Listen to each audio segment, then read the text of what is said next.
Welcome back, this is Bhavani Kola. In today's video, I'm going to be showing you a quick tip and trick for all the users who are using LinkedIn for the job search. So let's go. So here I'm on my LinkedIn homepage. I'm going to click on jobs. I am going to click on, you know what? Let's pick machine learning engineer. I'm going to click enter and this is what I have. Of course, I'm going to go ahead and filter it to past 24 hours.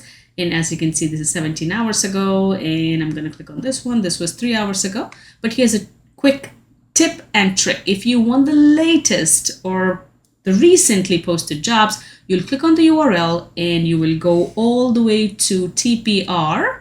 And here you see this is 86,400. You will delete this number and change it to 1,000 or something smaller and click enter. And once you click enter, I'm going to click on the first job I have.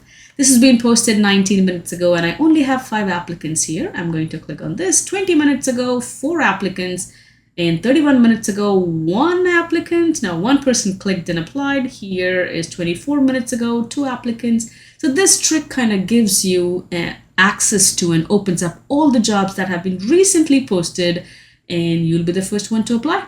Enjoy and follow for more.